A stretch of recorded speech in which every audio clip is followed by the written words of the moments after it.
complot, ce n'est plus un secret, donc c'est connu. C'est connu. Mais maintenant, il faut agir. Pour agir, nous devons tous être comme un seul homme, nécessairement. Et pour le faire, il faut mettre de côté les sentiments, les questions politiciennes, les questions de repositionnement et tout ça. Les gens se battent pour se positionner aux prochaines échéances. Mais pour quel pays? Sauvons d'abord le pays. Vous voulez diriger quoi? Vous voulez diriger qui demain?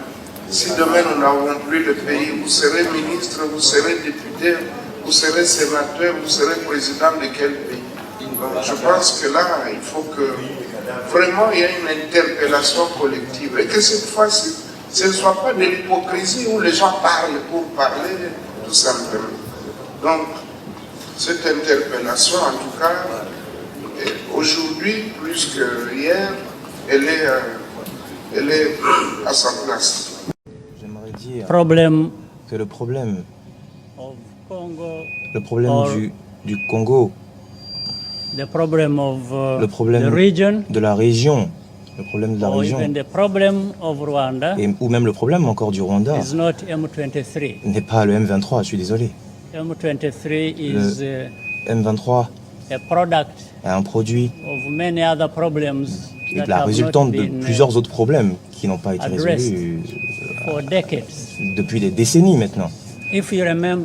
Si vous vous rappelez bien, le problème du M23 existait même bien avant même que M. Tshisekedi devienne président.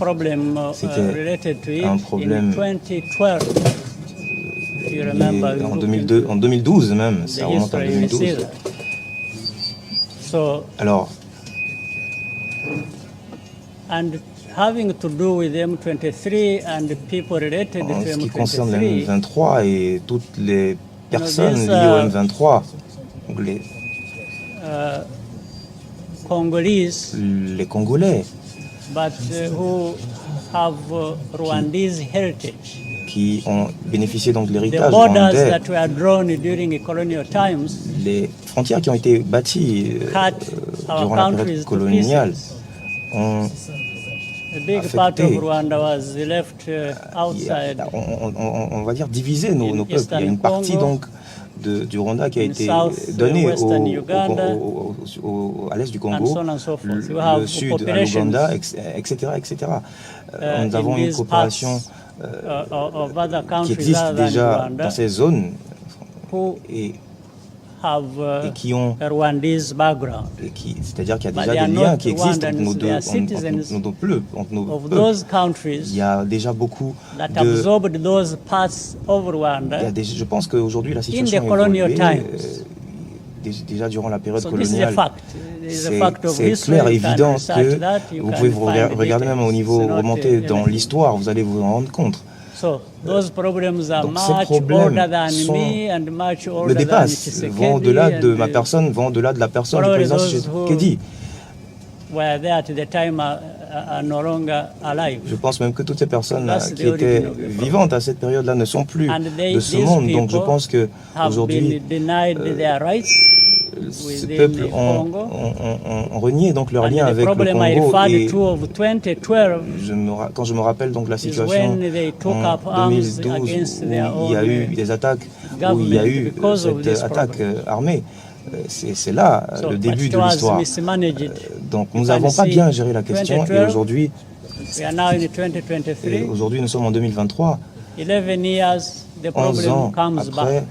Le problème existe toujours. Cela veut dire simplement qu'il n'a pas été résolu comme cela se doit. Tous les pays africains ont été impliqués dans la résolution donc, de cette crise. Mais personne n'a pu réussir quoi que ce soit en ce qui la concerne.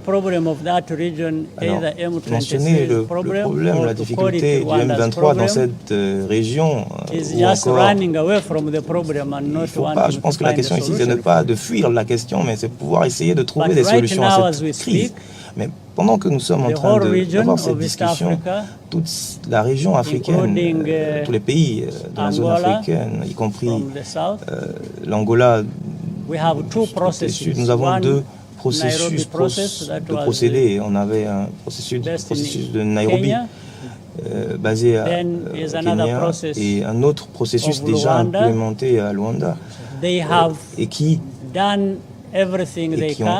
ont fait tout, ils ont mis tout en œuvre pour pouvoir résoudre cette question. Mais je pense que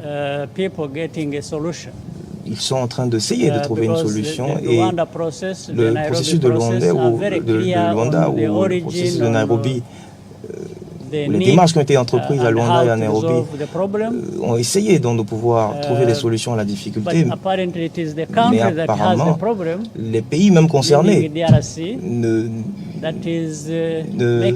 ne veulent pas apparemment que la question soit résolue. C'est quand même assez ironique. Mais ce que je veux dire ici, c'est que c'est clair, c'est un fait, vous pouvez le vérifier. Donc aujourd'hui, nous ne pouvons pas continuer à nous plaindre éternellement du problème, alors que nous connaissons effectivement là où il y a le nœud.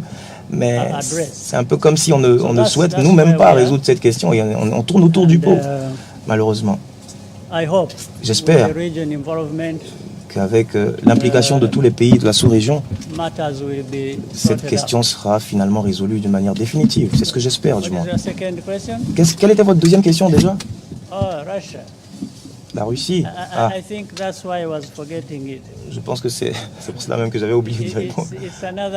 C'est encore un autre problème qu'on ne devrait même pas avoir en réalité. La Russie, qui est une superpuissance, ne devrait même pas nous concerner. Cette question, en fait, ne nous concerne peut-être pas, mais ces superpuissances doivent gérer leurs problèmes entre elles. Ils continuent à nous exploiter, ils continuent à profiter des petits pays que nous représentons. Alors, la Russie a le droit d'être partout où elle veut, j'ai envie de dire. D'un point de vue légal, comme un pays, elle a le droit d'être partout à travers le monde. Donc, elle vient en Afrique. Les gens se plaignent aussi de la présence de la Chine. Donc, on se plaint de la présence de la Chine, on se plaint de la présence de la Russie. Ben, ils ont le droit, ces pays ont le droit. Donc, ils ont le droit, comme les autres pays, d'être présents. Alors, donc, je pense que ce que nous devons faire en Afrique, c'est de plutôt travailler. Nous devons concentrer sur nous-mêmes, savoir nos besoins, identifier nos besoins en termes de partenariat, et établir donc cette relation de bénéfice réciproque avec cette superpuissance-là. C'est nous qui devons définir nos besoins et voir s'ils sont en mesure de satisfaire ces besoins-là. Alors, nous avons, je pense que le plus important, c'est de savoir comment est-ce que tout cela va finir. C'est la question de la Russie, la question de la crise russe. Je ne sais pas comment est-ce qu'elle va se terminer. Personne ne le sait, j'ai envie de dire. Je n'ai aucune idée de la possibilité même que cela ait un impact, ou en tout cas le résultat de cette crise. Personne, je pense, actuellement ne peut le dire. Mais c'est une crise qui ne devait pas du tout avoir lieu. Donc, la crise russe ou la présence encore de la Russie en Afrique, je pense que des pays comme la Russie trouveront des solutions à leurs problèmes. Et pendant que nous, avec mon collègue ici, nous essayons de trouver des solutions à nos problèmes, des problèmes qui nous concernent réellement. Donc, nous n'allons pas nous préoccuper alors des problèmes de superpuissance. Ce n'est pas notre souci.